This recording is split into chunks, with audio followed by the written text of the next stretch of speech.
Good morning, everybody, and welcome to our webinar. Thank you all very much for taking the time out this morning to sit on the webinar.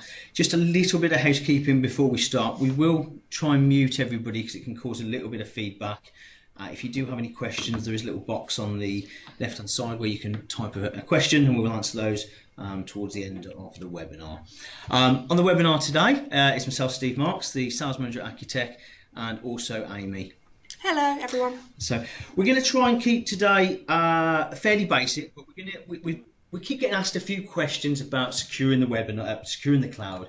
We're going to go into a little bit of detail about a couple of little products which help us sort of maybe stop phishing emails and just a bit of a brief overview of how we secure the cloud. So first of all, what is the cloud, I suppose? We've been using the cloud for quite a while, and some of us probably don't realise this in forms as Hotmail, such forms as Hotmail, Spotify, and things such as that. Now, essentially, the cloud is a service we subscribe to or we use over the internet. If any of you've got servers, essentially what we're doing is moving that server from your location and putting it into another location. ACUTEC generally use Microsoft Azure, and we subscribe to those services. So that's a brief overview of what that is. It's a paid prescription. We pay per month, and we access that over the internet. So that's a brief overview of what the cloud is. Definitely. And I think within that pay per month, that's the operating expenditure versus capital, which I think is really important. Yeah, so the difference between cloud and sort of on-premise equipment is you're looking to use your operating costs rather than your capital costs. And there are a few different flavours of the cloud. Some of it would be literally almost a lift and shift of your server in the cloud. Then there are also subscription-based models, which like Office 365, where we keep your sort of services are kept up to date, so you're always getting the latest Office, and you don't need to worry about that. Whereas if you go to an Azure service in the cloud, you still have servers there, you still have operating systems that have to be managed and kept up to date. Perfect, thank you, Steve. So I think if we move on now, this webinar is really about security with the cloud. So I think to sort of paint a picture, I think everybody knows that security at the moment is this massive topic. It's all over the news all of the time. Back in May, we had the WannaCry incident. The ransomware crippled the NHS, and it was all due to a simple lack of a security update.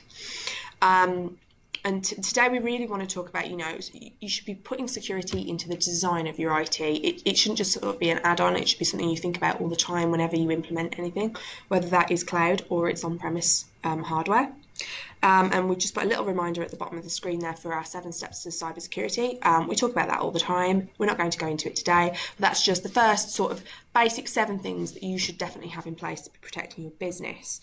So within that, I think security is this massive issue at the moment because there's so many attacks happening, but also GDPR is this big topic at the moment.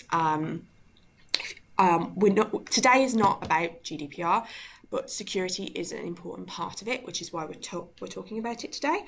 So within that, I'm going to do a bit of a whistle-stop tour of what it means and what you need to be aware of. If you want more information, then I can send you our GDPR webinar that we did back in August, or I can give you some further information in terms of documents and things. But today is really about the security in the cloud, so just a quick run through of GDPR.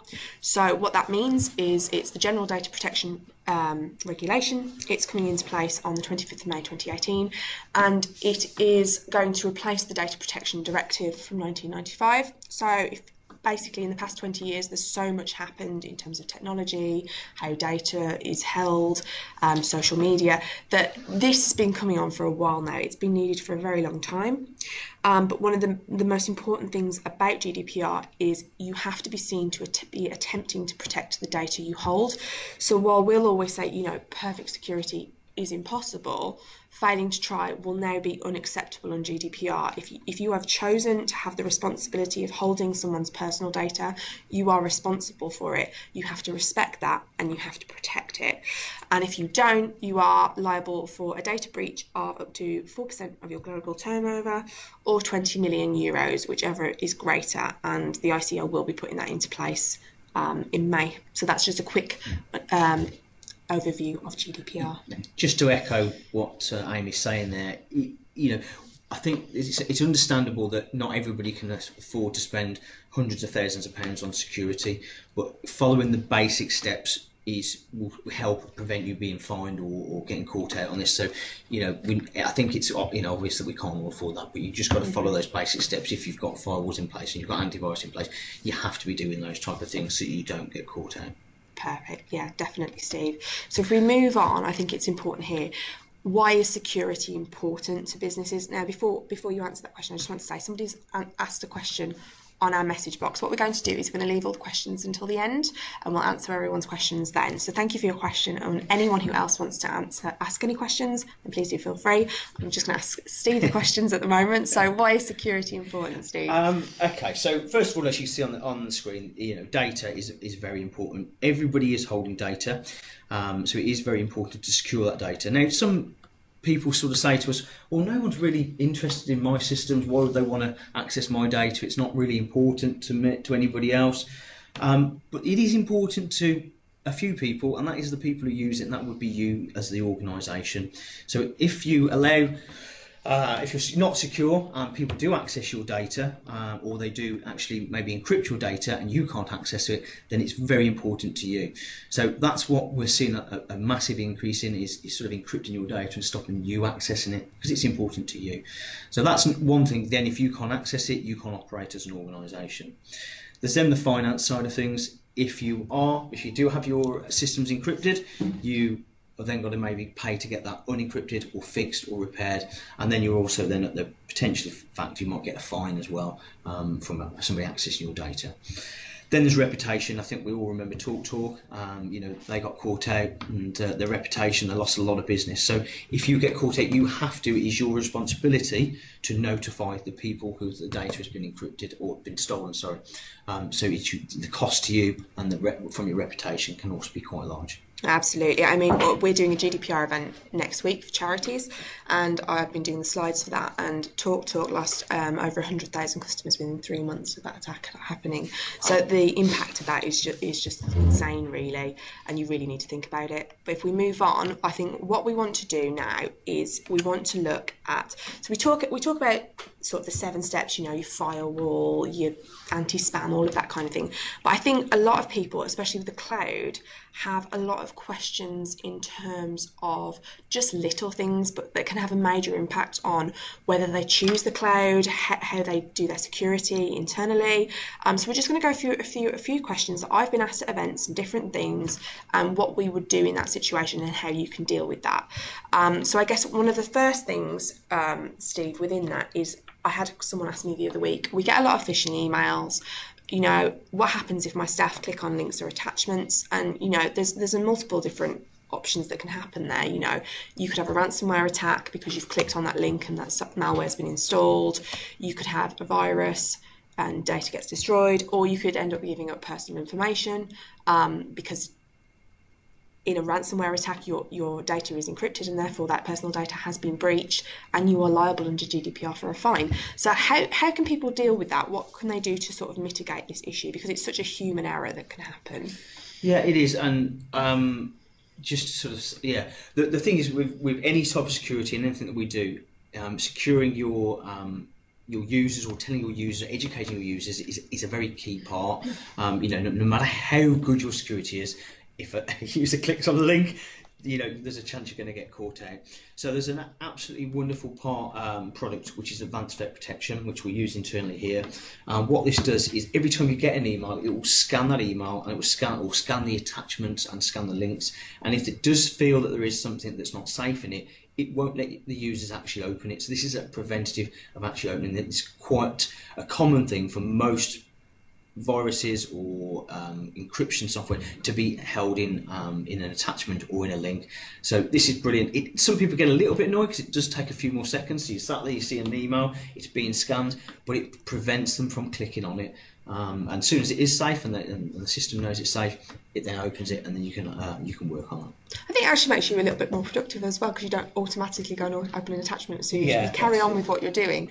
But it is a really useful tool. We do use it internally, and you'll see it be scanned, and you feel a lot more confident that you're not going to click on something that's that's dodgy, there is obviously still a chance, but there is that kind of fail-safe in place to stop reducing the human error. I think is, is the yeah, big and thing with it. there are occasions where these phishing emails they do resonate with you, because particularly you might be waiting for a package from Parcel Force and it just happens to catch you on that particular day, and you're busy, you're stressed, and you happen to click on the link by mistake, and that's what it happens most of the time. So this just does help, and it makes you think, just by the process of the scan makes you think, actually, oh, is that a link I should be opening anyway? So it's a brilliant service that you can bolt on. Definitely. So we move on now to the next question. This is a question that I was asked at an event a couple of weeks ago. So we were doing a cloud event for non-profits at the RSC, and it's an issue I think people do often bring up with the cloud, is in terms of Office 365, if someone gets my password, they have access to a lot of things, and that is true. And I think one of the things, if we go through what can happen within that, they have access to your emails, they have access to your personal files, they have access to company files, including customer data, which again would breach GDPR. So as much as we can put, we should be putting fail-safe passwords in, passphrases that are complicated, and we change them all the time.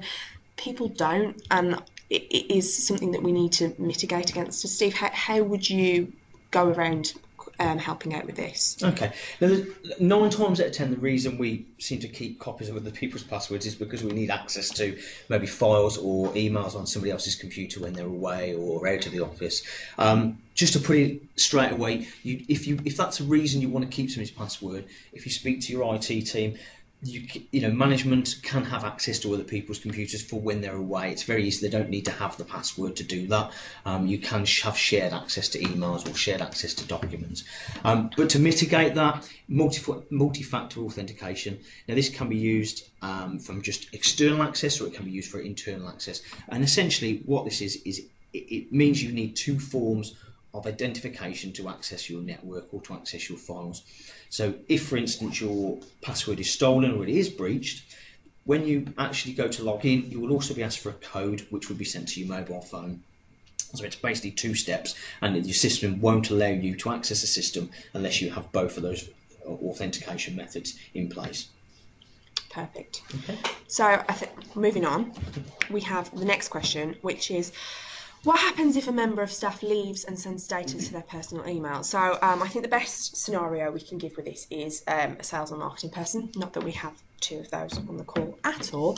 But if, for example, you have a salesperson and they export the client data from your system, and then them leaving, so they think, okay, I'm going to send this to my personal email address so I can use it in my new job. Now, within that, a couple of things happen. And that's not going to work. Sorry about that technical difficulty. So they have access to your data. They share that data with a competitor, which could happen, or your data is breached and you're fined under GDPR.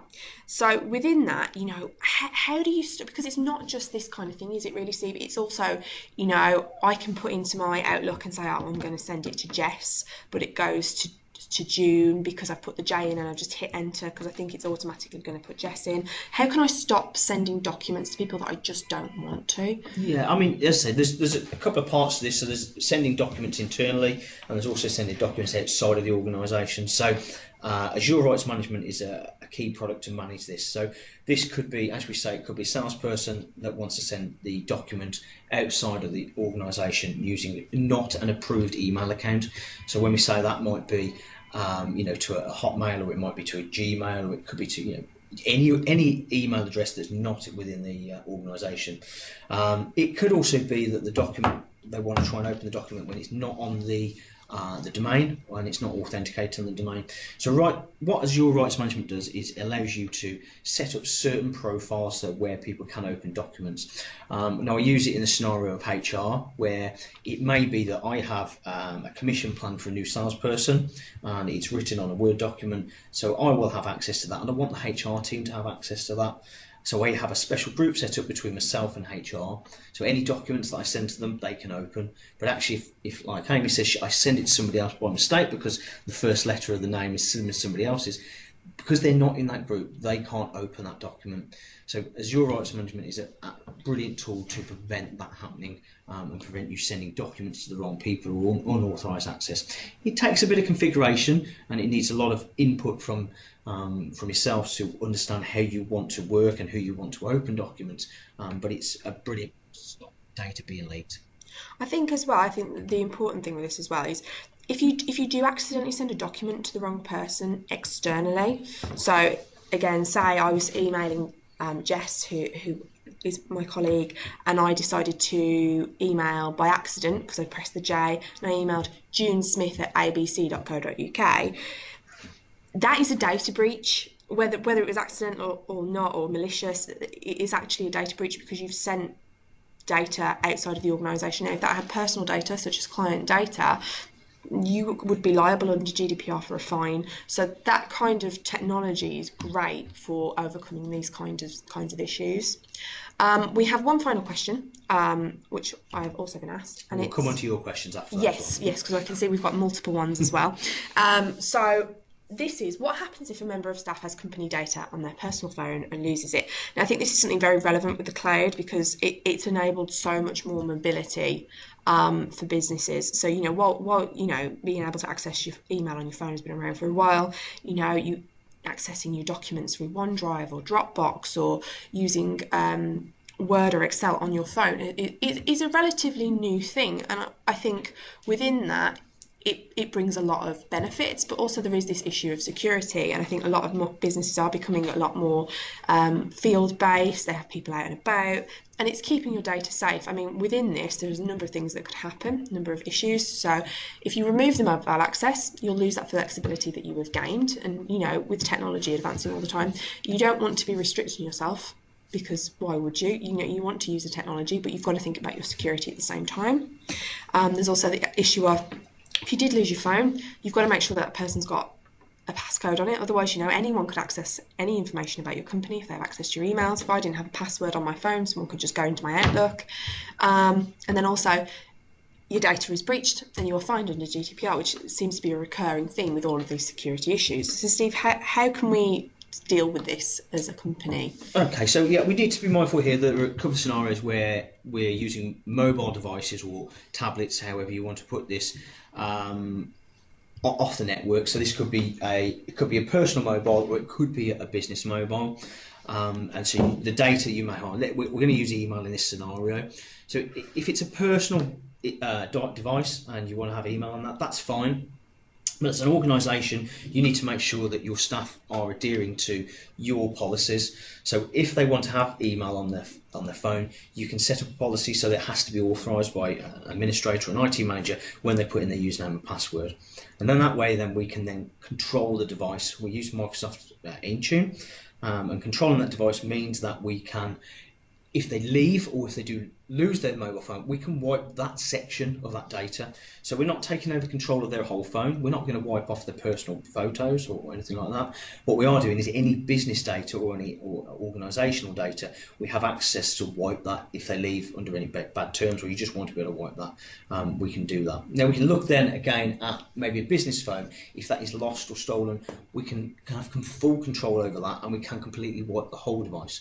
So this is a brilliant way of being able to manage that. And it does happen. We all lose devices, or people maybe leave organisations with access to emails. At the end of the day, it is the organisational data. It's not within the rights to be able to take that. So we put policies in place using Intune to prevent that. Perfect. Thank you, Steve. Great. So I guess now, moving on, this is kind of us wrapping up before we start answering your questions. GDPR is just 6 months away. It seems to have come around so ridiculously quickly. I was talking about this last year, and we're already 6 months away, and it seemed like such a long time. Just some of the things this is just some of the things to consider when you're looking at security on a granular level, I think, because we can talk about the 7 steps. If you want a copy of a one pager for that, please email me. Not a problem at all. But within that, they're very much sort of the business's protection, but your end users and your devices and your email are very much granular, and there's these little things that put you at risk and have a massive impact. And we've just spoken today about a few tools that can help you deal with these issues. You know, we don't want you to risk all your hard work. Everyone works so hard to get their businesses to where they need to be. There's no need to be risking that by not putting just little simple things in place. So thank you for today. We are offering a exclusive free 1-hour security consultation, or as well as a discounted audit of your systems until the 16th of November. So that's next week. It's a week today. If you get in contact with me before then, we are more than happy to do that for you. You know, just an hour of your time to make sure that everything is in place and what you need. You know, don't let GDPR be causing you a sleepless night. You can put measures in place. So what we're going to do now is we're going to answer some questions. Usually we mute at this point and let people put them in, but they've already done that. So right, we've got a couple of questions. Yeah, we've got a couple of questions. So if we start from the top and work our way down. Bruce asked, what is the scope of personal data? Does it include employee, company, email information? Who wants to answer that one? Yeah, it does. Essentially, any data is, you know, you need to be protecting it. It doesn't matter whether it's, you know, whether it's your employee company emails or whether it is their personal data. You may be on an HR file. You need to be protecting that. If you lose that, or if it is breached, you know, you are still at risk of fines. Definitely. I think it's important there as well with personal data to be considering the fact, you know, it's not just as basic as that. You know, your IP address is now considered personal data. I mean, I don't know how accurate this is. I heard a story at the beginning of the week that a school were being told that they couldn't have the school's logo on their exercise books anymore with the children's name because it was identifiable information for where that child goes to school. Now, I don't know if that's entirely accurate, but you need to think a little bit more rather than just employee company email. There is a lot more to it now. But if we move on, we've got another question from Bruce, which is ATP, so that's Advanced Threat Protection, already part of Outlook 365? Is it on by default or an addition, Steve? Okay, so it is an addition. It's depending on whether you're a business or a non-for-profit, it's relatively cheap add-on, and it just needs to be configured, but yeah, it's fairly simple to get configured for you. Perfect. And then the next one we've got is from Michael, and it's, in terms of an employee taking data with them, would a simple additional paragraph in the employee's contract, T&C, stating data cannot be taken, shared, cover us as an organisation under GDPR? Yeah, that's a good one. I'll let you answer that one, Amy. So basically, I should imagine that's probably in a lot of employee contracts already. I think it's in mine. But within that, I think it's really important.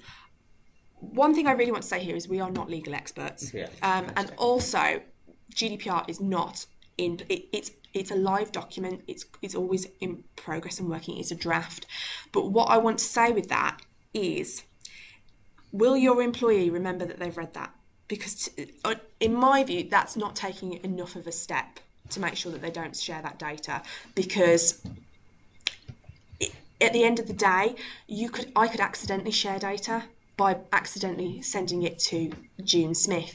So you have to cover yourself more than that. Just putting it in someone's contract will probably not be enough under GDPR. You have to be seen to be taking the appropriate steps, and that probably will not be enough. You need to be seen to be protecting your data. Okay. And then we have another question. This is from Bruce again. Is Microsoft Intune part of Azure? And he also asked after that, just because they're probably linked, how does Azure work with SharePoint? Yeah, we may need to take a couple of these offline to get a bit more detail from you, Bruce. But essentially, Intune is an Azure service. So yes, it is. How does it work with SharePoint? Again, I probably need to get a bit more detail about what you mean by how does it work with SharePoint. SharePoint Online is, again, it is stored in Azure. You can access it through Azure, but it may be better that I maybe give you a call afterwards and we try and understand a little bit more detail of what you're trying to get there. Okay, thanks, Steve. Okay. Then we've got another question from Lucy.